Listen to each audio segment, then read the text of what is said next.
Hi, my name is Sue Walker, and I'm going to show you how to make quick rye bread.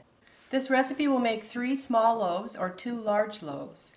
The ingredients we'll be using are active dry yeast, flour, shortening, sugar, salt, milk, and water.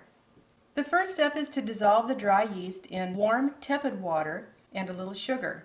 Tepid water is water that is warmer than lukewarm, but not real hot to the touch. When you see the yeast mixture start to foam, then you'll know that the yeast is working and you can continue with your recipe. The next step is to put 2 1/4 cups of water and 3/4 cup of milk into a saucepan, put it on the stove and heat it to scalding. Scalding means that when the milk foams around the edge of the pan, it's scalded, but you don't want to boil it. After the water and milk is scalded, add 6 tablespoons of shortening, 6 tablespoons of sugar, and 3 teaspoons of salt. Mix that together until it's melted, and then put it aside to cool. After your mixture is cooled to lukewarm, then you can add the yeast mixture. You add the yeast, and then you stir it together. Now it's time to add the flour. We're going to use 7 cups of rye flour. Mix in enough flour until it's too thick to stir. When your dough is too thick to stir, you'll want to turn it out onto your surface. I recommend using the roll pot.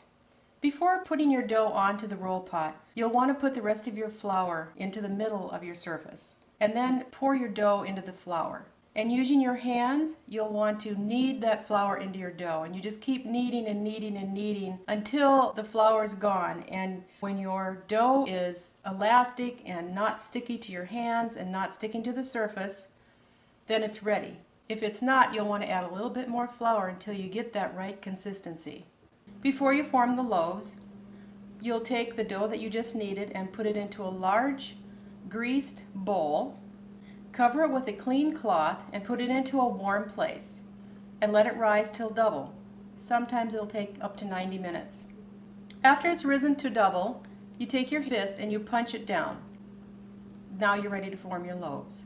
Take your bread pans and you spray it with cooking spray, some kind of a baking spray, and then you take your dough and you divide it into either 2 or 3 sections, depending on if you want large loaves or small loaves. Using your hands, you take the dough and you form it into a long roll to fit the pan. After you've formed your loaves, you will let rise until it's double or into the shape you want. After it's risen, you take a toothpick and very gently poke a few holes down the middle of the bread. Make sure that the holes are only 1/4 inch deep, because you don't want to punch the bread down again. This will help vent the bread so that you won't get air bubbles. Make sure the pans are in the middle rack, and you'll want to bake them for approximately 30 minutes or until golden brown on top. Take your bread out of the oven and let it set for about 1 minute. And once you have the bread out, you'll want to brush the top with a little butter. Let the bread completely cool before you cut it. And that is how to make quick rye bread.